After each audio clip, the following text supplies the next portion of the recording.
좋겠습니다. 우리 하나님의 말씀 같이 보도록 하겠습니다. 우리 마태복음 6장 9절에서 13절 말씀입니다. 마태복음 6장 9절에서 13절 말씀입니다. 저와 교대로 읽고 우리 13절 말씀 같이 읽도록 하겠습니다. 제가 먼저 읽겠습니다. 그러므로 너희는 이렇게 기도하라. 하늘에 계신 우리 아버지여, 이름이 거룩히 여김을 받으시오며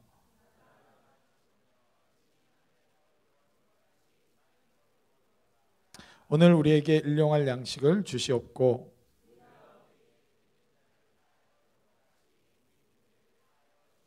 함께 읽겠습니다. 우리를 시험에 들게 하지 마시옵고 다만 악에서 구하시옵소서. 나라와 권세와 영광이 아버지께 영원히 있사옵나이다. 아멘. 아멘. 우리 이번 2월달은 기도에 대해서 우리 한번 살펴보고 있습니다. 여러분, 하나님으로부터 오는 자원으로 사는 사람들은 이 기도할 수 있고 특별히 이 중보적 기도를 할 수 있다고 같이 좀 나눴습니다. 여러분, 이게 삶을 나눌수록 기도의 제목이 더 풍성해지길 주님의 이름으로 축복합니다. 이번 1박 기도회를 통해서 1박 기도회 한번 갔다 왔으니까 내가 할 기도 다 했다 이렇게 생각하지 마시고 그걸 통해서 오히려 기도 제목들이 발견되어지고 내가 인격적으로 동참하고 더 헌신하고 하나님 앞에 무릎 꿇고 나가야 될 영역들을 더 깊이 더 넓게 보는 것을 통해서 더 기도할 수 있길 원합니다. 예수님께서 하나님 나라를 선포하시고 하나님 나라, 여러분 이 교회는 교회를 위해서 존재하는 게 아니라 하나님 나라를 위해서 존재합니다. 여러분, 이 땅의 모든 곳이 하나님의 통치가 일어날 수 있도록 하나님의 말씀을 선포하고 또 그들을 품고 기도해 주는 곳이 바로 교회인 것입니다. 여러분, 우리가 교회로 부르심을 받았다는 것은 그래서 하나님 나라의 사역을 감당하기 위한 것이고, 특별히 주님께서 가르쳐 주신 이 기도를 통해서 하나님 나라의 도래가 얼마나 인간에게 있어서 우리 모두가 행복할 수 있는 길, 우리 모두가 함께 소망 가운데 걸어갈 수 있는 길이 오직 하나님 나라밖에 없다는 것을 붙들어야 될 줄 믿습니다. 그것이 이 성경의 핵심이기도 하고 이 복음인 것이죠. 여러분, 그래서 하나님 나라를 주로 오신 분이 바로 우리 주 예수 그리스도시라는 것입니다. 그분은 오셔서 그래서 하나님이 통치할 때, 여러분 이스라엘의 고대 이스라엘은 희년 제도가 있었어요. 희년 제도. 여러분 희년 제도 들어보셨습니까? 네, 희년. 예, 맞습니다. 안식년 들어보셨습니까? 안식년? 네, 안식년. 안식년은 우리 7년마다 그죠? 안식할 수 있도록, 땅이 쉴 수 있도록 할 뿐만 아니라 모든 것들이 쉴 수 있도록 할 뿐만 아니라, 그래서 이 7년씩 7번 하면 49년이 되는데, 그렇게 보냈을 때 이 50년째를 희년으로 지키게 했습니다. 이 희년 개념은 노예로 팔려갔던 사람들도 자기 원래 상태로 돌아오게 되고, 여러분 이스라엘은 기본적으로 땅을 다 유업으로 받았습니다. 할렐루야. 저도 땅을 유업으로 좀 받고 싶은데 온유한 자는 복이 있나니 땅을 기업으로 받을 것임이라 하셨습니다. 예, 땅을 다 받았어요. 땅을, 실제적인 땅을, 경작할 수 있는 땅을 레위인들을 제외하고는 다 받았는데, 이 가문이 받았는데, 여러분 어떤 필요에 의해서 또 내가 또 게으름 때문에 이 땅을 팔 수 있습니다. 팔지만 영구히 파는 것이 아니라 이 희년이 되면 반드시 돌아오게 돼 있어요. 예를 들어서 아버지가 굉장히 게으른 분이어갖고 계속 농사는 안 짓고 땅을 팔아가지고 대충 살다 보니까 우리 가문의 기업이 다 팔렸어. 아들은 이제 그럼 가난의 대물림 속에 굉장히 곤혹스러울 수 있는데, 이 희년 제도를 통해서 반드시 50년째 다 돌아오게 돼 있습니다. 원래 상태로. 그러면 이 아들은 어떤 이제 소망이 생깁니까? 아버지가 때 좀 실패할지라도 다시 하나님의 기업을 통해서 회복할 수 있는 길들을 이스라엘 제도 가운데 열어놓으신 겁니다. 이 희년은 하나님이 원래 이스라엘에게 허락하신 원래 상태의 모습을 회복할 수 있도록 하신 제도인 거죠. 여러분, 그래서 예수님께서 누가복음을 보면 자신의 사역을 맨 처음에 선포하실 때 이사야서에 나와 있는 희년에 대해서 이 본문을 설교하시면서 이 사역을 시작합니다. 여러분, 우리는 이 원래 상태가 있다는 거예요.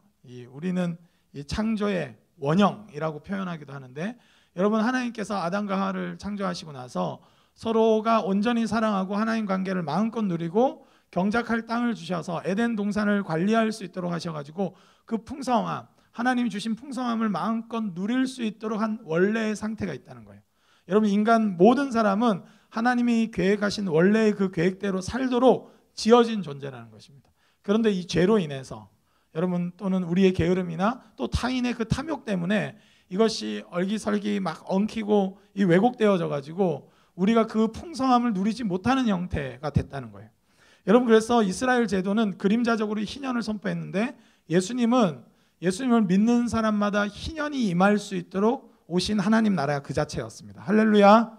여러분, 예수님을 믿으면, 그래서 우리가 구약의 희년 제도를 잘 연구하는 이유는 단순히 이스라엘 그런 제도가 참 좋구나 이런 수준이 아니라, 여러분, 그 희년 제도를 능가하는 희년을 가지고 오신 분이 계신데 그분이 바로 우리 주 예수 그리스도이신 줄 믿습니다. 그분은 오셔서 병자를 치유하시고 원래 상태로 돌려놓으셨어요.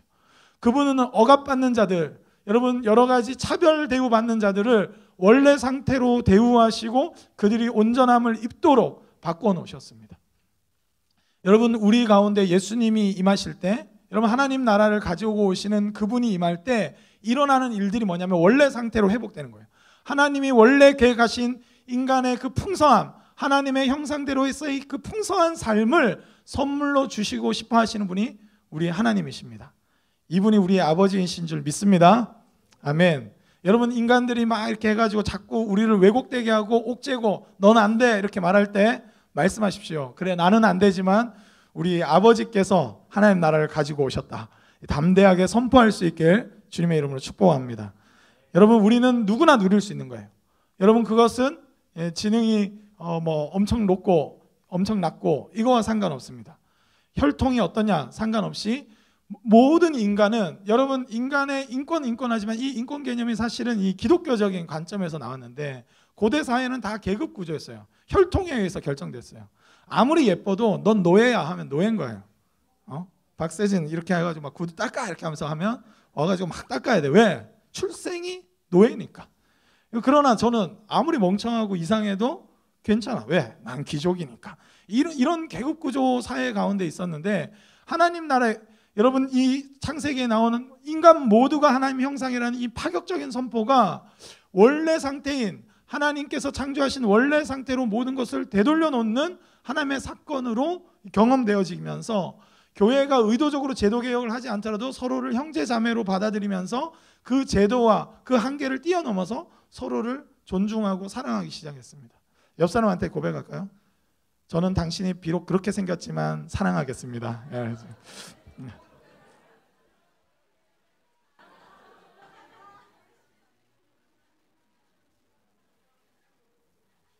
이 희년은 인간이 갖고 있는 무엇 때문에 누리는 것이 아니라 하나님의 조건 때문에 그런 거예요. 여러분, 하나님이 원래 그렇게 창조하셨다는 거예요. 할렐루야.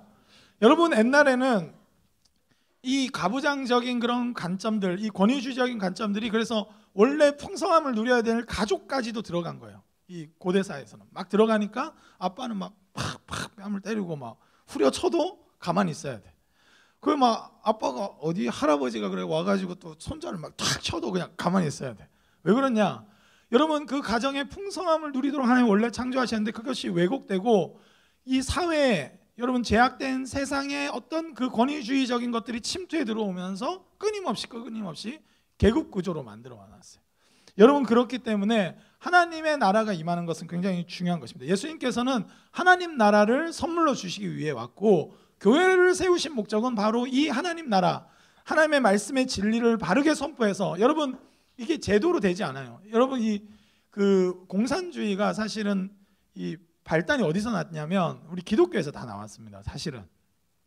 그런데 이제 막스가 이 기독교 공산주의를 비판하면서 너희는 과학적이지 않고 아주 미신적이고 종교적인 공산주의를 말하는데 내가 과학적인 공산주의를 말하겠다, 이렇게 해가지고 우리는 공산주의 하면 막스가 다 했다고 생각하지만 사실은 제세르파 계열이라든지 이런 분들은 실제로 유럽에 가보면 공산공유하면서 사는 마을을 만들어서 실제로 산상수훈의 말씀을 실천하기 위해서 사는 공동체들이 굉장히 많습니다.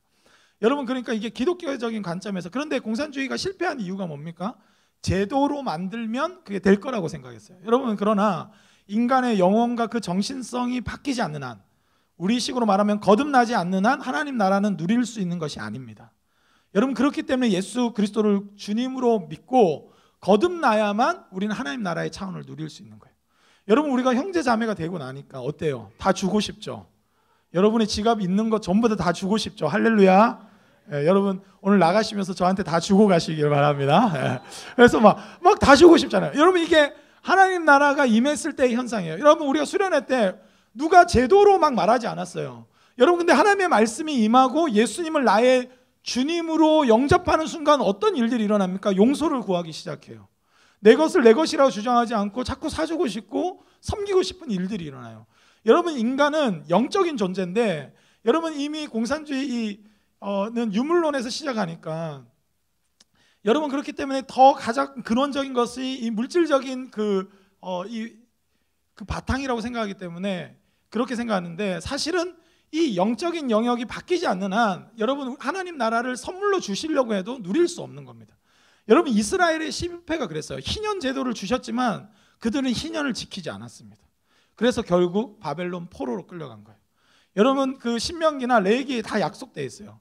희년을 지키지 않고 안식년을 지키지 않으면 그 연수대로 너희가 포로로 끌려가게 해서 땅을 쉬게 하겠다. 하나님께서 말씀하셨어요. 그렇기 때문에 그들은 지키지 않았기 때문에 그 탐욕에 의해서 그들이 끌려가서야 70년 동안 그 땅이 신 겁니다. 사실. 여러분 그렇기 때문에 제도를 좋은 걸 준다고 해서 누려지는 것이 아니라 여러분 좋은 제도도 필요한 건 맞습니다. 그럼에도 불구하고 그 놀라운 하나님 나라를 누리는 것은 우리의 정신, 우리의 영혼이 새롭게 돼야 돼요. 여러분 예수님을 믿을 때 여러분 이 일은 일어나는 것입니다. 할렐루야. 여러분 예수 그리스도를 주님으로 영접하시길 주님의 이름으로 축복합니다. 이것은 단번에 뿐만 아니라 매일마다 고백되어지시길 주님의 이름으로 축복합니다. 내 지갑을 향해서 선포하십시오. 너는 주님의 것이다. 할렐루야. 네. 여러분들의 얼굴을 보면서 선포하세요. 나 왜 이렇게 생겼어 하지 마시고 너는 주님의 것이다. 선포하시기 바라요. 옆 사람한테 선포해 주세요. 너는 주님의 것이다. 할렐루야. 여러분 이것이 성경에 있어서 아주 중요한 개념입니다. 하나님이 주인 되실 때만 임하는 현상이 있단 말이죠. 여러분 그런 현상만 포착해서 제도를 만든다고 해가지고 그 제도대로 인간이 살 수 있는 존재가 아니에요. 그래서 우리는 부패했다는 겁니다. 우리가 좋은 제도를 준다고 해서 그것을 지키면서 행복해하면서 사는 존재가 아니에요. 의무로 여기고 짜증나고 이 세금 많이 떼긴 날이 떠나겠다 막 이런 게 인간의 본성인 것이죠. 여러분 그렇기 때문에 인간은 어떨 때 그 하나님 나라의 모든 걸 누릴 수 있냐? 거듭날 때만 가능한 겁니다. 여러분 그렇기 때문에 교회는 거듭남을 선포해야 되고 예수 그리스도의 주되심을 선포해야 될 줄 믿습니다. 여러분 한 사람이 예수님이 그 인생의 주인 되지 않는 한 아무리 제도적인 거 여러 가지 문화적인 거 이렇게 누린다 할지라도 참된 하나님 나라의 평강을 누릴 수 없는 거예요. 여러분 아무리 좋은 가정을 이루어도 늘 불안해하고 늘 염려하는 사람이 어떻게 그 가정을 행복한 가정으로 누릴 수 있겠습니까? 예수님이 주인 되실 때 이것이 선물로 여겨지는 거예요. 여러분 우리의 동역자들도 마찬가지예요. 이 하나님 나라의 그 가치관으로 우리가 새로 태어나지 않으면 경쟁자로 여겨요. 왜 제가 더 예쁘지? 신입생 올라왔는데 다행이네 나보다 못생겼네 이렇게 하면서 뭐 경쟁적으로 이렇게 생각하거나 새신자가 왔는데 주목받는 것 같아요 요즘 뭐 이렇게 경쟁자로 늘 여기고 불안해하는 거죠. 여러분 그런데 하나님 안에서 우리가 거듭났을 때 형제요 자매라는 것을 보게 되는 겁니다. 여러분 그렇기 때문에 하나님 나라는 실제로 기도하고 예수 그리스도의 주인 되심을 고백할 때만 누릴 수 있는 거예요. 여러분 저는 우리 가운데 날마다 예수 그리스도가 우리의 주님 되심을 고백해서 하나님이 주시는 이 놀라운 이 하나님 나라를 날마다 누릴 수 있기를 주님의 이름으로 축복합니다. 여러분 하나님 나라가 오늘 우리 예배하는 가운데도 임재한 줄 믿습니다. 그분이 영으로 임하셔서 우리로 하여금 그것을 누리게 하실 줄 믿어요. 여러분 오늘 이번에 1박 기도회 갔을 때 같이 우리 그림 보면서 나눔 잘 하셨죠? 안 오신 분들 굉장히 소외감 들도록 제가 얘기하는 겁니다. 그래서 다음번엔 꼭 가야지 이렇게 생각하시길 주님의 이름으로 축복합니다. 그래서 나눌 때 서로의 기쁜 것들을 나눌 수 있었습니다. 왜 그렇습니까? 하나님 나라가 임할 때 그런 일들이 자연스럽게 일어나는 거예요. 나의 어떠함이 나를 규정하는 것이 아니기 때문에 부끄럽지 않은 거예요. 그것을 같이 울어줄 수 있고 이 세상의 죄악과 그게 여러 가지 현상들과 왜곡된 것들과 연결되어 있기 때문에 여러분 그렇기 때문에 나눌 수 있고 우리를 의롭게 하시고 변화시키실 수 있는 주님이 계시기 때문에 우리는 모든 것들을 오픈할 수 있는 것이죠. 여러분 그런 은혜가 우리 공동체 가운데 계속해서 흘러넘치길 주님의 이름으로 축복합니다. 남들에게 어떻게 잘 보이기 위해서 노력하는 것이 아니라 함께 나누고 사랑할 수 있도록 누리는 것이죠. 그렇게 하나님 나라를 끊임없이 강구하도록 우리에게 바로 그래서 기도를 가르쳐 주신 거예요. 우리에게 정말 필요한 것은 그래서 하나님 나라인 줄 믿습니다. 예수 그리스도를 믿을 때만 그것은 누릴 수 있는 거예요. 여러분, 보네포라는 신학자는 그래서 이렇게 얘기했어요. 그리스도와 내가 만날 때 내가 죽으면 그리스도가 살고 내가 살면 그리스도가 죽는다. 둘 중에 한 명은 반드시 죽는다는 거예요. 여러분, 그래서 그리스도를 만날 때 이것은 우리 사형리에서 말하면 어떻게 보면 이제 다른 식으로 말하면 누가 왕권을 갖고 있는가, 왕의 보좌에 누구를 앉힐 것인가, 한 명만 왕이 될 수 있는데 내 자아가 왕이 되어서 내가 끊임없이 내 자아를 추구하는 자로 살 수 있고, 아니면 하나님의 뜻을 인정하고 하나님의 주권을 인정해서 하나님을 주인으로 모셔서 살 수 있다는 것이죠. 여러분, 저는 오늘도 우리의 모든 자원과 우리의 에너지와 모든 시간들을 하나님 나라를 위해서 하나님이 왕되심을 고백함으로써 하나님 나라의 차원으로 사용되어지시길 주님의 이름으로 축복합니다. 그럴 때 정말 기쁨이 임하고 하나님께서 이루시는 일들을 경험하게 되는 것이죠. 여러분, 자기 자아가 전부인 사람들은 그래서 이 주기도문이 불편해요. 막 자기가 거대해지고 자기가 높아지고. 여러분, 예수님과 가장 상반된 인물 중에 한 명이 바로 헤롯입니다. 헤롯은 끊임없이 자기 왕국을 만들려고 했어요. 자기가 왕되기 위해서 예수님의 탄생의 소식을 동방박사로부터 들으니까 이 베들레헴에 있는 영아들을 다 살해한 거 아닙니까? 여러분, 헤롯 대왕이 죽을 때 이 전승에 의하면 어떻게 했냐면 자기가 워낙 악랄하게 해와서 자기가 죽었을 때 막 기뻐할까봐 그 주변에 있는 사람들, 그 중요 인물들을 이불로 다 죽였어요. 같이 죽기 전에. 왜 그러냐면 다 죽이게끔 했는데 그 아버지가 죽고 그 형제가 죽으면서 우는 눈물이 마치 헤롯 자기가 죽었을 때 흘리는 눈물로 만들기 위해서 다 죽였습니다. 이 헤롯 대왕은 이 영아들도 살해할 뿐만 아니라 그 얼마나 많은 살인을 범한지 몰라요. 자기가 죽었을 때 비웃을 거라는 거, 행복해할 거라는 걸 이미 예측하고 하는 그런 인생. 여러분, 자기 왕국만을 위해서 살아가는 인생이 그런 방식으로 살 수밖에 없습니다. 그러나 예수님은 여러분, 그분의 죽음으로 인해서 많은 이들이 구원받고 그의 부활을 통해서 우리에게 소망을 주신 줄 믿습니다. 여러분, 하나님 나라의 백성은 그런 방식의 삶을 살아갈 수 있는 것이죠. 여러분, 그런데 이 하나님 나라는 세 가지 관계성의 회복을 좀 기초하고 있습니다.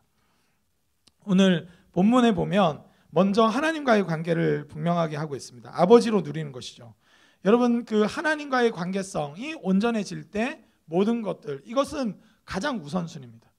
여러분, 우리가 우선순위에 있어서 정말 중요한데 그 결혼에서도 자녀가 최우선순위가 되면 안 돼요. 배우자가 최우선순위가 되는 가정이 행복합니다. 이 우선순위가 중요해요. 자녀를 사랑하지 말라는 게 아니라 중요합니다. 저희 아내한테도 세뇌시켜요. 자녀가 우선순위가 되면 안 된다. 남편이 우선순위여야 된다. 이렇게. 여러분, 이게 굉장히 중요한데 아이들은 행복한 부부의 모습을 통해서 행복을 누리는 겁니다, 사실은. 여러분, 그래서 남편에게 이제 실망했으니까 내가 자녀에게만 집중해야지 하는 엄마들의 방식이 아이들에게 큰 행복을 주지 못하는 이유가 거기 있는 거예요. 많은 걸 해주는데도 불구하고 아이들은 행복이란 것을 경험하는 엄마 아빠의 모습을 보면서 우리는 그 행복을 누리는 것이죠. 여러분, 우리 이 영적인 관계에서도 하나님과의 관계가 굉장히 우선적입니다. 여러분, 하나님과 평화를 누리시고 하나님과 교제할 수 있기를 주님의 이름으로 축복합니다. 여러분, 그것이 먼저 선제될 때 이웃과의 관계도 마찬가지입니다. 여러분, 사람에게 계속 신경 쓰는 사람들은 계속 어려워져요. 저 사람을 어떻게 볼까? 그러나 하나님과의 관계를 누리는 사람은 하나님 나라를 이루기 위해서 선대하고 사랑하기 때문에 눈치 보면서 사는 것이 아니라 진정으로 사랑하면서 살 수 있습니다. 여러분, 이 관계에 있어서 정말로 제대로 사랑할 수 있는 길이 뭐냐? 하나님을 사랑하는 거예요. 제가 제 아내에게 굉장히 매력을 느꼈던 적이 있었는데 어떤 적이었냐면 제가 막 힘들어할 때 막 케어를 해주고 싶었어요. 교육자니까 케어를 해주고 싶은데 노노노노노노노 이렇게 하면서 유인고 목사님죠. 그렇게 하면서 이거는 하나님이랑 나랑 해결해야 될 문제이기 때문에 더 이상 들어오려고 하지 마라 이러더라고요. 제가 잘 결혼했구나. 굉장히 기뻤어요. 좀 처음엔 좀 자존심도 상했지만 기분이 좋았습니다. 저는 바라기는 우리 청년구독에 있는 모든 분들이 그런 영적인 충만함, 가장 우선순위가 있는 사람으로 자라기를 주님의 이름으로 축복합니다. 여러분, 잘못된 이단이나 이런 데들은 어떻게 하면 교주가 가장 우선순위가 되려고 해요. 여러분, 잘못된 교회는 목사님이 가장 우선순위가 되려고 합니다. 여러분, 그것은 잘못된 거예요. 인간은 가장 우선순위가 될 수 없습니다. 하나님 자리를 차지할 수 없어요. 차지해서도 안 되고 해봤자 실패합니다. 여러분, 그렇기 때문에 하나님이 가장 우선순위인 거예요. 여러분, 그 아내가 그렇게 했을 뿐만 아니라 결혼 전에도 어땠냐면 그 자존감이 굉장히 낮았는데 하나님을 만나고 굉장히 회복되고 어두웠어요. 그냥 딱 봐도 다크서클이 없는데도 어두워. 막 그랬어요, 저희 아내가. 저는 그럼에도 불구하고 정말 하나님을 신뢰하고 이렇게 하면서 굉장히 밝아졌었는데 이전에는 저와의 관계에 대해서 굉장히 예민했어요. 뭐 이렇게 만나자 이렇게 하면 하루를 비워놔. 저는 3시간을 비워놓는데 그래가지고 이렇게 나는 다른 약속도 하고 바쁘니까 그렇게 했는데 저희 아내는 막 저와의 관계를 너무 절대적으로 생각했던 것 같아요. 저도 문제고 저희 아내도 좀 문제였다고 생각해요. 저도 문제입니다. 예, 인정합니다. 근데 저희 아내가 건강해지면서 나타나는 현상이 뭐냐면 하나님 안에서 자기 삶을 계획하고 저와의 관계에 있어서도 너무나 절대적인 관계로 생각하지 않고 딱 남자친구로서의 관계를 유지하기 시작했어요. 그러니까 더 끌리더라고요. 저한테 너무 막 이렇게 할 때는 언제든지 나를 보겠지 하는 교만이 제 안에 싹 들 뻔했지만 다행히도 불구하고 아내가 건강하게 믿음으로 살아가는 모습을 보면서 다른 영혼들을 케어하기 위해서 바쁘고 그래서 제발 한 번만 만나달라고 해도 막 자꾸 오늘 신방했다고. 저희 아내가 첫 아르바이트를 롯데리아에서 했었는데 그것도 사실은 이제 중고등부 아이들 그 신방비가 없어서 아르바이트를 시작했어요. 사실은 교사하면서 저희 때는 뭐 신방하고 뭐 이렇게 한다고 해서 뭐 지원 나오는 게 없어가지고 오로지 알바를 열심히 했어야 됐는데 그렇게 하니까 너무 매력적으로 보이는 것이죠. 여러분, 그러니까 하나님과의 관계가 우선적으로 돼 있지 않는 사람들은 그래서 연애에 자꾸 실패합니다. 왜냐하면 그 사람이 절대적이 돼요. 이 선을 넘지 말아야 될 순간에도 뭐 어떻게 되냐면 그 사람이 절대적이면 그 유혹을 이겨낼 수가 없습니다.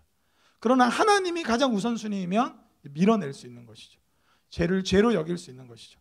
여러분, 그렇기 때문에 하나님과의 관계가 온전해질 때만 하나님 나라를 누릴 수 있는 것입니다. 모든 사람이 선물로 보이고 모든 사람이 나의 동역자로 보일 수 있는 이유는 하나님과의 관계를 온전히 누릴 때만 가능합니다. 저는 우리 청년구동 모두 한 분 한 분이 하나님과의 관계를 온전히 누릴 수 있기를 주님의 이름으로 축복합니다. 하나님이 가장 우선순위 되어 있고 하나님의 말씀에 의해서 나아갈 수 있기를 바라요. 두 번째로 회복되어야 될 관계가 바로 이웃이에요. 주기도문에서도 그래서 주님의 기도에서도 죄 지은 자를 용서에 대해서도 말을 했었는데 이 중요합니다. 여러분, 이 하나님 나라가 누리는 차원은 그래서 이웃과의 관계가 회복돼야 됩니다. 여러분, 회복될 수 있기를 원합니다. 여러분, 부모님과의 관계도 회복되기를 원하고 형제 자매끼리도 회복될 수 있기를 바라요. 우리 공동체 안에서도 회복될 수 있기를 바랍니다. 여러분, 이 희년 제도처럼 탁 제도로 만들면 참 좋겠죠. 그래서 이때까지 불편했던 사람들 이제 7년이 됐다. 다 악수해! 이렇게 하면 딱. 그러나 중요한 건 그 정신성의 문제. 그게 회복되지 않으면 여러분 또 불편해질 수밖에 없는 것이죠. 여러분, 영적으로 새롭게 거듭나고 여러분 새롭게 그 관계를 조명하고 하나님 앞에서 하나님을 가장 우선시하고 나서 보니까 그 관계들이 어떤 관계였는지 보이기 시작하는 것입니다. 그 관계를 누릴 수 있길 바랍니다. 근데 중요한 건 용서. 제가 목회자가 될 때 이 2가지 말만 제발 꼭 해라고 했던 그 한 장로님이 계셨어요. 저랑 친한. 목회자들이 주로 안 하는 말 2가지가 있는데 한 가지가 미안하다. 그리고 2번째가 고맙다. 말을 안 한다는 거예요. 이 정도면 고마워할 만한데 고맙습니다를 잘 안 한대요. 당연시. 난 교육자니까 이렇게 하면서 이렇게 하고 미안하다. 이게 분명히 실수해놓고 미안하다고 사과를 잘 안 한다는 거예요. 그냥 어물쩍 넘어가는. 그래서 제가 교육자 된다고 할 때 저보고 이제 미안하다 말, 고맙다는 말 할 줄 아는 교육자가 되길 바란다고 얘기를 하더라고요. 여러분, 하나님과의 관계에서 다 됐다 치고 미안하단 말 안 하고 고맙단 말 안 하시지 않길 바랍니다. 여러분, 그리스도인들이 왜 무례한 기독교라는 소리를 듣습니까? 절대적인 복음을 가졌다고 해가지고 우리의 삶의 방식에 있어서 잘 표현하지 않아도 된다고 착각해서는 안 돼요. 여러분, 남편들이 착각하는 게 뭐예요? 경상도 남자들이 착각하는 거. 절대적인 거. 여러분 결혼했다는 것 자체가 내 목숨을 걸고 사랑한다는 말입니다. 이미 할렐루야. 예. 여러분 진짜 그래요. 우리 형제들 그렇지 않습니까? 결혼을 선택했는데 내가 목숨 걸고 사랑하겠단 말이지. 무슨 말이겠어요? 이미 결혼을 했는데. 그래서 막 경상도 사람들을 보고 찌르면서 아내들이 사랑한다 말해라 하면 왜 이러나 막 이렇게. 여러분 그럴 수 있어요. 그 왜 그러냐면 이미 표현을 다 했어. 나는 너랑 결혼했잖아. 나는 지금도 집에 들어와 있잖아. 이미 집에 들어왔다는 건 당신을 사랑한단 말이에요. 사실은 경상도 남자에게. 그러나 사랑한다는 그 고백이 없으면 슬슬 금이 갈 수 있는 것이죠. 여러분 우리가 절대적인 하나님과의 관계를 소유했다고 해가지고 이웃 안에서의 온전한 용서와 사랑을 경험하는 그 차원의 하나님 나라가 없으면 이게 좀 뭔가 잘못된 거라는 거예요. 저는 그리스도인들이 무례하다는 소리 안 듣기를 바랍니다. 옆 사람한테 한번 얘기할까요? 옆에 앉아주셔서 감사합니다.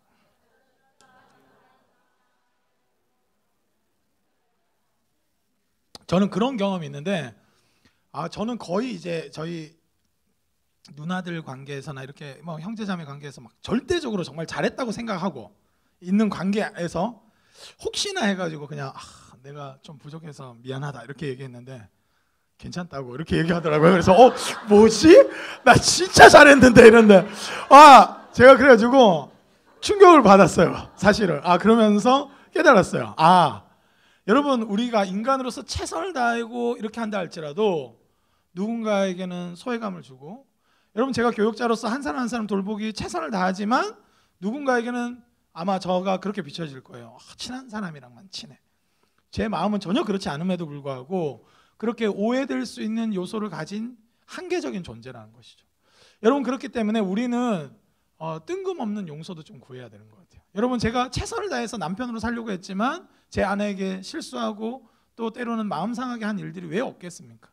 여러분 늘 용서를 구할 수 있는 은혜가 있길 주님의 이름으로 축복합니다. 여러분 용서받은 자의 특징이 뭐냐면 용서의 힘을 아는 거예요. 여러분 하나님께 용서받은 경험이 있는 사람은 용서해주고 또 용서를 구할 줄 아는 겁니다. 여러분 그렇기 때문에 특별히 용서의 힘을 아는 거예요. 여러분 우리가 됐다 용서 하나 많아 이렇게 하면 아니고 구체적으로 용서의 사건이 일어날 때 그 관계가 온전해질 수 있고 용서의 사건이 일어날 때 서로 온전히 뜨겁게 사랑할 수 있는 일들이 일어난다는 것입니다. 여러분 우리는 무례한 기독교인 되지 않기를 바랍니다. 미안한 것은 미안하다고 해야 돼요. 여러분 우리 그런 용서의 사건들이 우리 교회 안에 넘쳐나길 주님의 이름으로 축복합니다. 니랑 지내온 게 몇 년인데 됐다 그냥 이렇게 하지 마시고 용서를 구하시고 용서하시기 바래요. 여러분들이 나중에 부모가 돼도 용서를 구해야 될 일이 있다면 자녀에게도 용서를 구할 수 있는 지혜로운 자가 되길 주님의 이름으로 축복합니다. 얼마나 많은 자녀들이 그냥 어물쩍 넘어가는 부모님들 때문에 상처받는지 몰라요. 여러분 그게 아마 그런 것 같아요. 어릴 때 보면 여러분 어린 아이들에게 함부로 하는 이 부모님들이 많은데 의외로 실수해놓고도 용서를 구하지 않는 경우가 많은데 그 이유 중에 하나가 우리 아이들이 너무나 쉽게 용서해주기 때문이에요.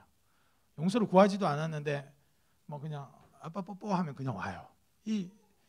여러분 그런데 그거에 익숙해지면 한 아이가 장성했을 때 정말 용서를 구해야 될 시점에도 용서하지 않는 게 습관이 될 수 있습니다.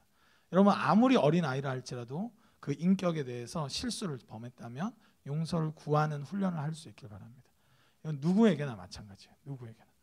여러분 동기끼리도 그렇고 막대하는 게 친한 게 아니에요. 여러분 이 세상의 문화는 막대하면 친한 거라고 생각해요. 여러분 그렇지 않습니다. 서로 용서할 수 있고 고마워할 수 있고 사랑을 표현할 수 있는 관계가 진짜 관계예요. 여러분 친하다는 이유로 혹시 아무 말 없이 뒤통수 때린 사람이 있다면 여러분 용서를 구하러 오늘 갈 수 있길 바랍니다.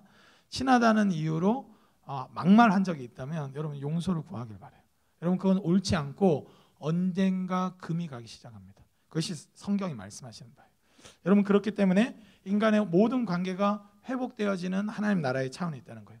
마지막으로 세 번째로 물질적인 차원입니다. 그거는 일용할 양식을 구하는 기도를 통해서 우리가 볼 수 있는데 여러분 예수님이 시험을 받을 때 이 돌을 떡덩이로 바꿔라고 하는 그 유혹을 받으셨어요. 여러분 그러나 하나님의 말씀으로 산다. 사람이 떡으로만 사는 것이 아니라 하나님의 입에서 나오는 말씀으로 산다 하면서 물리치셨죠. 이게 너무 영적으로 해석하다 보면 여러분 그러니까 이제 이 물질적인 것은 다 거부하는 게 마치 영성이라고 생각하는 경우가 많아요.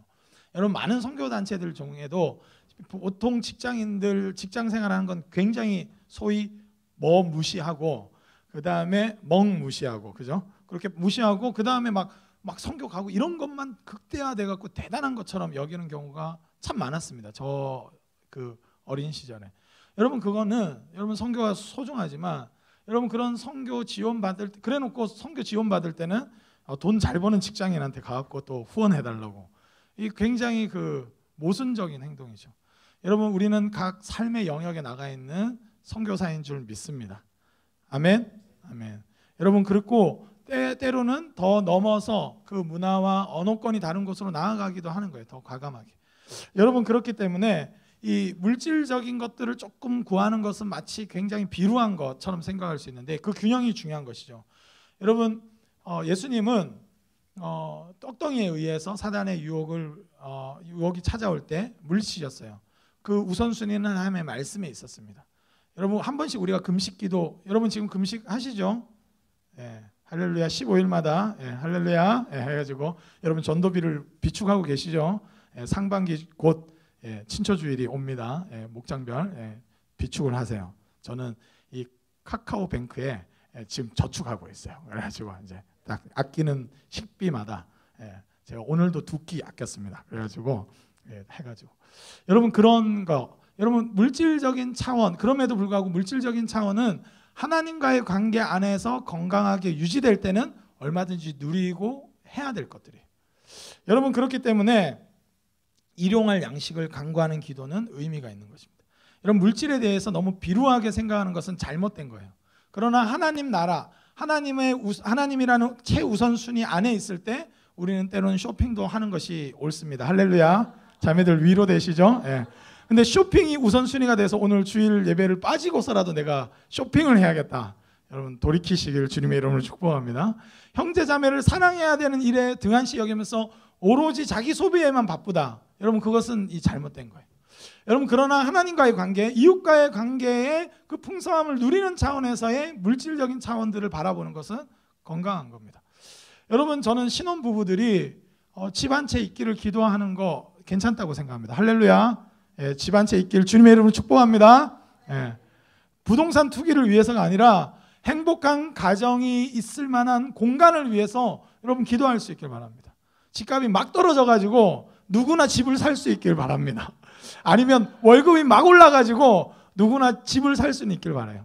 여러분 그것은 너무 궁색하게 그래서 이제 막 이렇게 사는 것만이 하나님께 영광된다 이렇게 생각하는 경우가 있어요. 여러분 그러나 하나님 나라를 위해서 언제든지 궁색하게 살 수 있는 우선순위는 있기를 주님의 이름으로 축복합니다. 필요하다면 단칸방에서 살면서도 하나님의 영광을 위해서 마음껏 많은 사람들을 섬길 수 있는 믿음이 있길 바랍니다. 그러나 이 제도적으로 여러 가지 구조 악적으로 누구나 행복하게 우리 막 그런 거 느끼잖아요. 운전하면서 가면서 항상 많은 아파트들을 보면서 이 많은 아파트들 중에 왜 내가 살 집은 없는가 막 맨날 그런 거 생각하는 청년들 보면 막 마음이 아픈데 저는 이 땅이 하나님 나라의 차원이 임해서 그러길 바라요. 누구나 다 행복한 가정을 꾸려나갈 수 있는 공간이 창출되길 바랍니다. 그러나 집 자체가 목적이 되지 않길 주님의 이름으로 축복합니다. 2채, 3채, 화장실 3개 있는 집 그게 막 여러분 꿈이 아니길 바랍니다. 여러분 화장실 3개가 있는 집을 원하시는 분이 있다면 저한테 오세요. 제가 3칸 딱 지어드려가지고 살도록 도와드리겠습니다. 그러니까 여러분 그거 자체가 목적이 될 수 없겠죠. 여러분 그러니까 이 모든 것들이 균형 지어야 돼요. 하나님과의 그 절대적인 관계 안에서 모든 것이 균형 있게 될 때 샬롬이 임하는 것입니다. 이것은 십계명에서도 나타나는 모습인데 여러분 주기도문도 사실 하나님 나라의 차원, 하나님과의 첫째적인 관계, 그 다음에 두 번째로 이웃과의 관계, 그리고 물질적인 것들을 잘 다스리는 그런 관계성, 이 3가지 차원의 관계성이 회복되는 것이 하나님 나라가 임하는 차원의 그림입니다. 근데 십계명에서도 그게 나타나는데 여러분 우리가 보통 1계명에서 4계명이 뭐죠? 하나님과의 관계 계명이고 5계명부터 10계명이 이웃과의 관계된 계명이라고 배우죠. 맞습니다. 그 첫 번째 해석이 맞고 주기도문도 마찬가지예요. 두 가지로 나눈 거. 하나님을 향한 기도, 우리를 위한 기도 두 가지로 나눠져 있지만 세부적으로 들어가면 이 세 가지 관계가 또 나타납니다. 그래서 1에서 3계명은 하나님을 향한 이 계명이죠.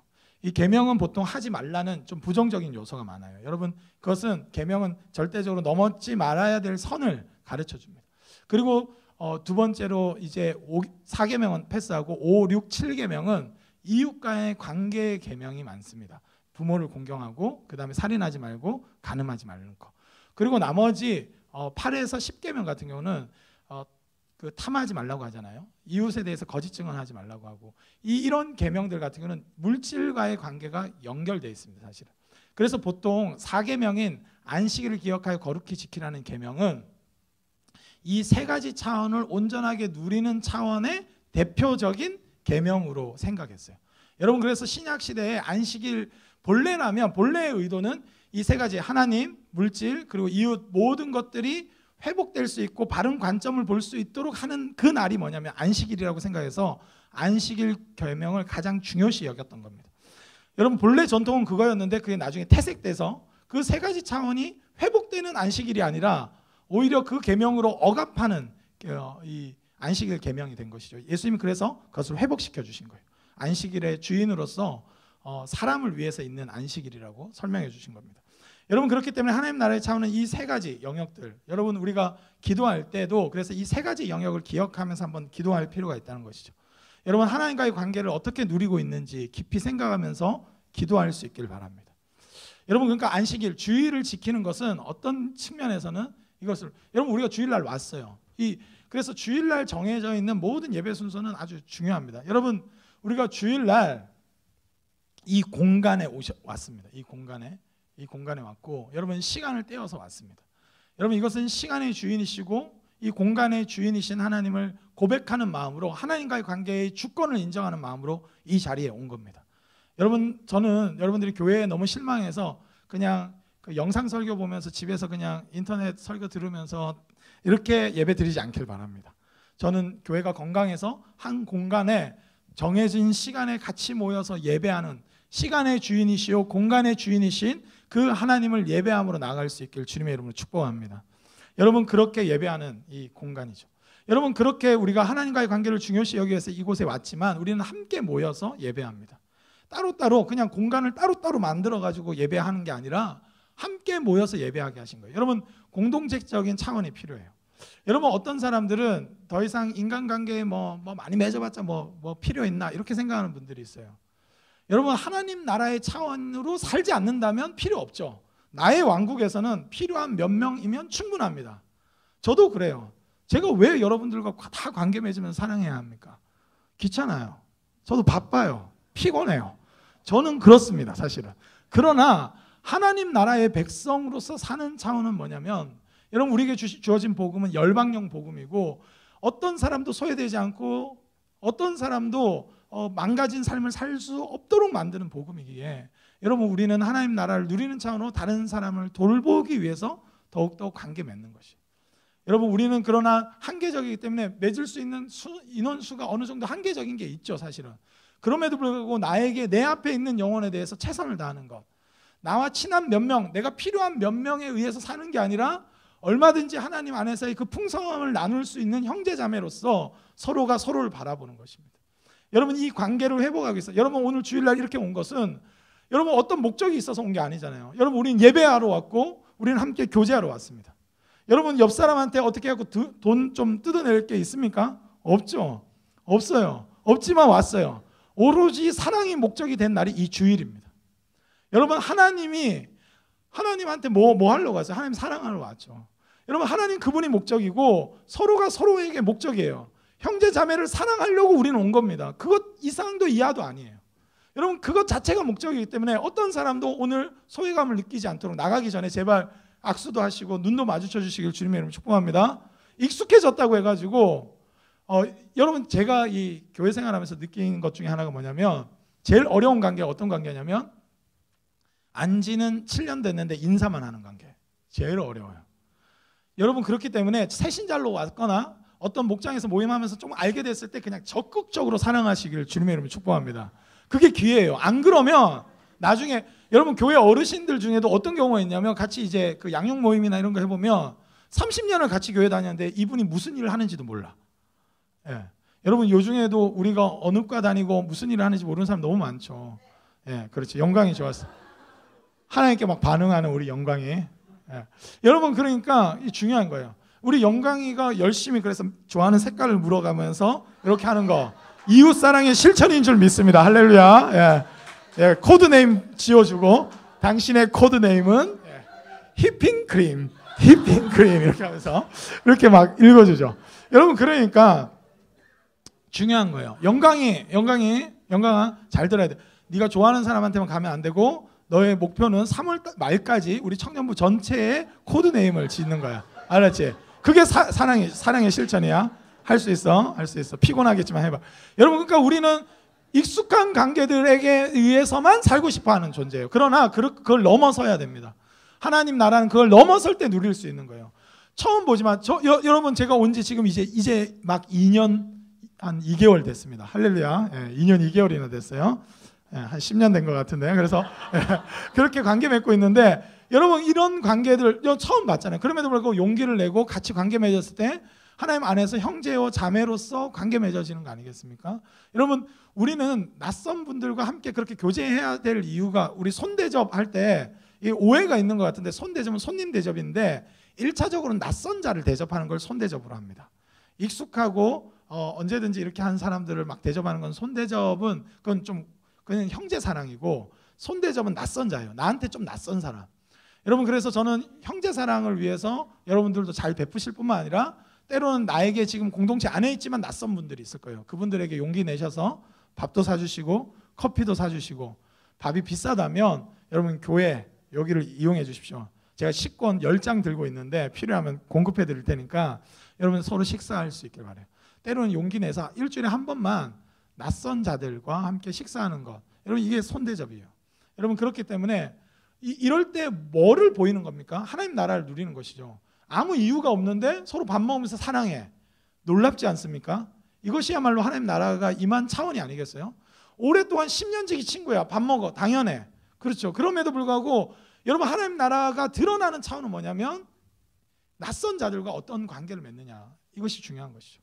그리고 물론 오래된 관계랑은 더 깊은 사랑의 관계로 가야 되겠죠. 여러분 밥만 먹지 마시고 모든 걸 공유하시기 바랍니다. 필요하다면 여러분의 겉옷을 선물로 주시길 바랍니다. 할렐루야. 그것이 형제 사랑이죠. 예. 여러분 그래서 이 모든 것들을 누리도록 돼 있다는 거예요. 여러분 물질적인 차원도 마찬가지고 모든 것들이 그렇게 누려지는 차원으로 나아갈 때 하나님 나라를 누린다는 것입니다. 여러분 주기도문은 그래서 우리로 하여금 이것을 요청하는 거예요. 기도할 때 그래서 관계들에 대해서 익숙한 사람들만 아니라 내가 어떻게 딱 봤는데 이 새신자 막 그 등반 때 이야기할 때 막 떨면서 이렇게 이야기하는 사람 맞다면 그를 위해서 기도하는 거예요. 특징이 보일 때마다 기도해 주시고 여러분 서로를 위해서 끊임없이 기도하고 낯설지만 그를 위해서 기도할 수 있는 공동체. 여러분 그럴 때 우리 안에 하나님 나라가 임할 수 있다는 것입니다. 여러분 물질적인 영역을 위해서도 기도할 수 있길 바라요.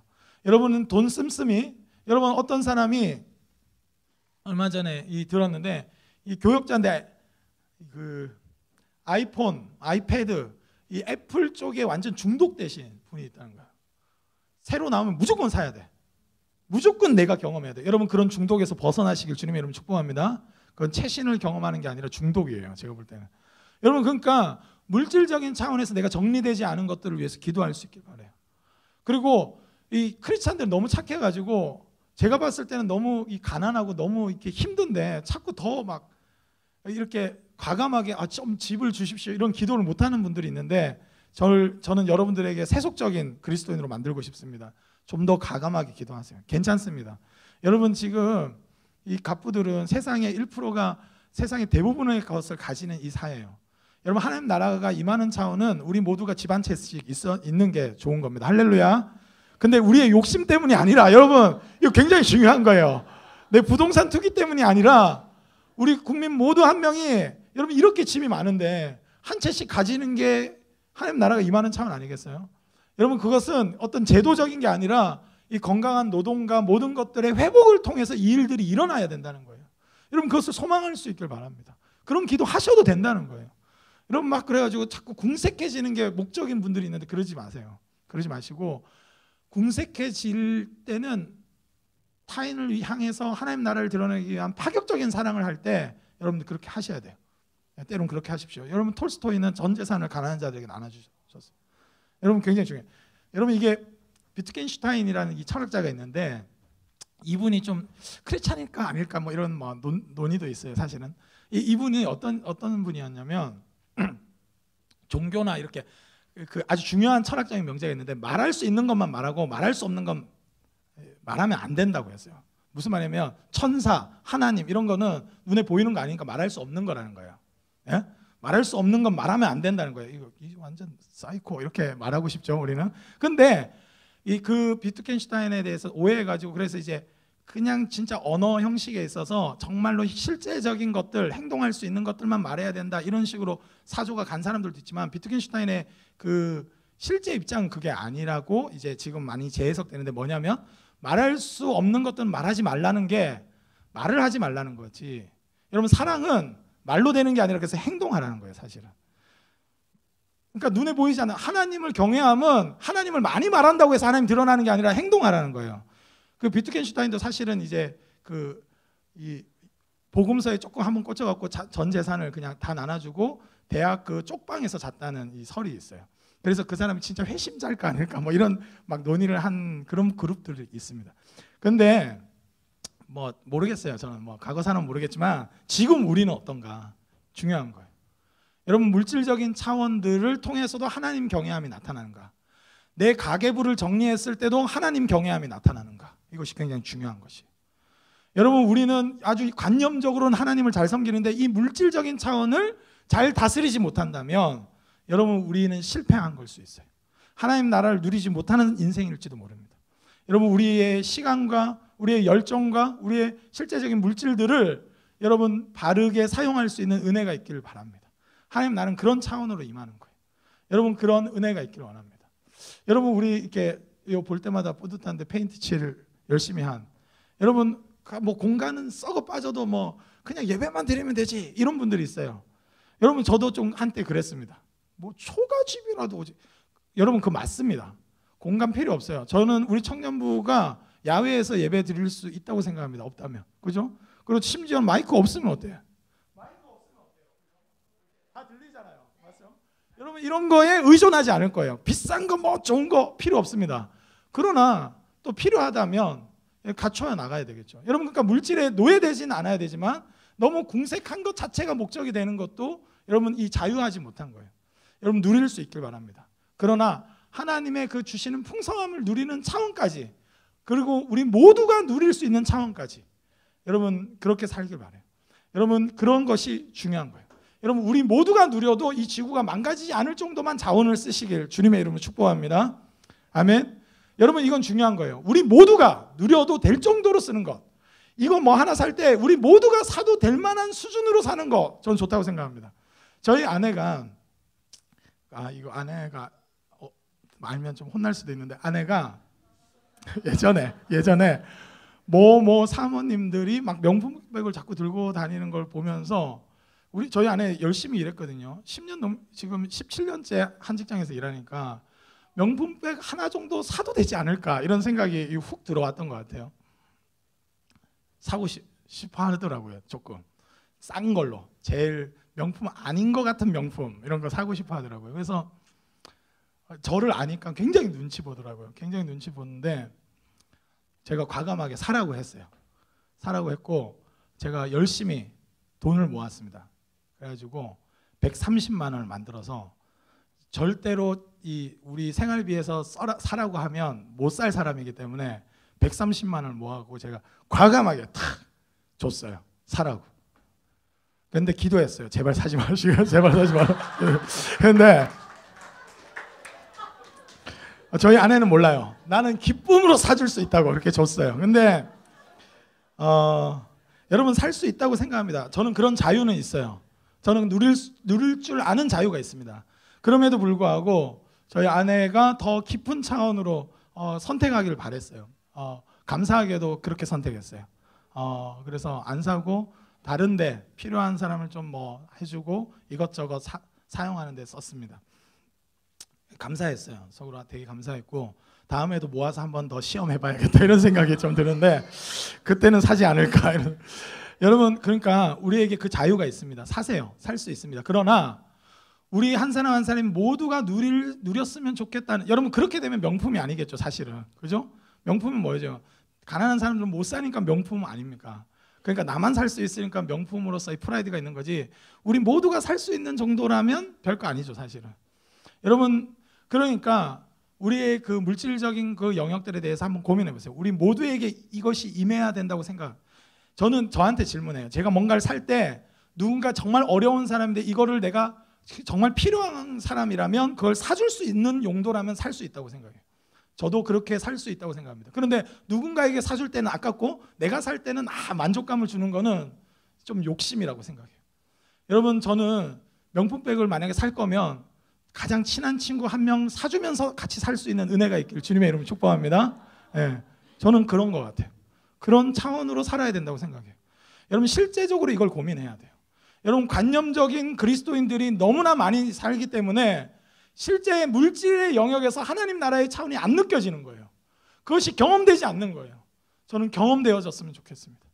여러분 우리가 함께, 우리 교회는 막 스피커 살 때는 이 정도 급은 사야 돼 이런 걸 고민하면서 다른 교회 후원할 때는 쓰다 많은 거 막 줘야 돼 이런 식으로 산다면 여러분 우리는 결코 하나님 나라를 경험하지 못할 거예요.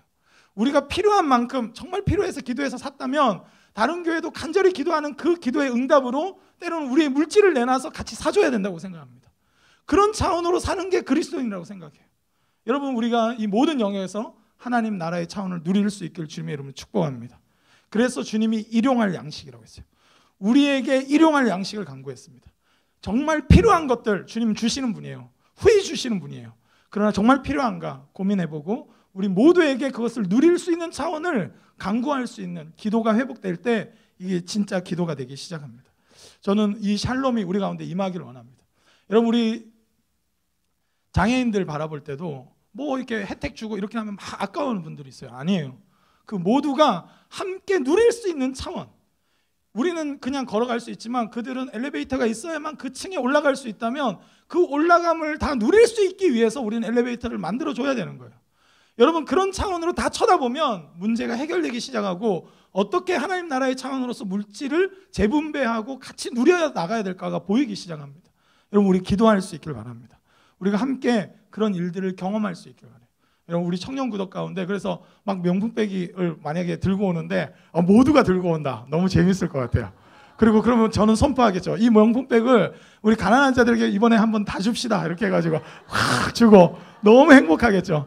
여러분 그런 차원을 불가능할 것 같지만 아빠의 서두에 말했지만 예수님이 우리의 주인 되기 시작할 때 이 모든 영역이 달라지는 것을 경험하게 될 줄 믿습니다. 여러분 우린 기도할 때마다 이 주님께 기도할 수 있길 바라요. 마지막으로 그래서 이렇게 기록되어 있습니다. 우리 마지막 부분만 13절만 읽고 마치겠습니다. 13절입니다. 시작.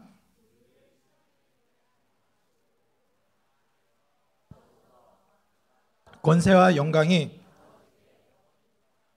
아멘. 예, 여러분 그런 이유는 중요한 게 있어요. 나라와 권세와 영광이, 여러분 여기에 사실은 헬라어로는 호티라는 단어가 있어요. 사실은 우리는 이제 그 빠져 있는데 호티는 이유를 나타내는 접속사입니다. 왜냐하면 because랑 비슷해요. 여러분 예전에 그래서 이 그 주기도문에 대개라는 단어를 썼죠. 그 대개가 좀 오해를 불러일으키긴 하지만 그 하여튼 전반적인 원칙을 봤을 때라는 의미예요. 사실은 전반적인 원칙으로 봤을 때. 근데 제가 볼 때는 좀 좋은 해석은 아닌 것 같아요. 이 헬라어 원역하면 호티, because로 해석하는 게 좋습니다. 그러면 우리가 이렇게 쭉 기도했는데 왜냐하면 나라와 권세와 영광이 아버지께 영원히 있기 때문입니다. 할렐루야. 여러분 우리가 막 과감하게 위대하신 주를 막 찬양하면 남 부러울 게 하나도 없잖아요. 그런 거 전율을 느껴보시죠. 찬양할 때 위대하신 주 하면 막 다 끝났어. 그래서 막 필요 없어. 다 나눠줘. 막 이렇게 되잖아요. 왜 그렇습니까? 그분이 누구신지 알 때 우리의 기도 가운데 충만한 그 자유가 임하기 때문이에요. 여러분 우리가 이 주기도문을 과감하게 기도할 수 있는 이유가 뭡니까? 그분께 실제로 나라와 권세와 영광이 있기 때문이에요. 여러분 우리는 과감하게 기도할 수 있습니다. 그리고 주님께 합당하게 기도할 수 있어요. 주님께 모든 것이 있기 때문입니다. 주님은 모든 것을 가지셔서 우리로 하여금 사랑하고 하나님 나라를 누리는 차원으로 살도록 후히 주시는 분, 그분을 알기 때문에 우리는 이렇게 과감하게 기도할 수 있는 줄 믿습니다. 여러분, 이것이 전율로 일어나기를 바라요. 여러분, 우리가 기도하는 이유를 놓쳤을 때 다시 주님의 기도로 가서 나라와 권세와 영광이 아버지께 있다는 걸 기억할 수 있길 바라요. 그러면 다시 기도가 회복돼요. 위대하신 줄을 생각할 때 우리의 그래서 하나님과의 관계와 이웃과의 관계와 그리고 물질과의 관계에서도 온전함을 누릴 수 있는 차원으로 우리 인생이 회복되기 시작합니다. 그것이 하나님 나라를 누리는 것이죠. 우리 가운데 그런 놀라운 역사가 일어나길 주님의 이름으로 축복합니다. 우리 마지막으로 옆 사람에게 말합시다. 하나님 나라를 누립시다. 우리 시간 함께 찬양했으면 좋겠습니다.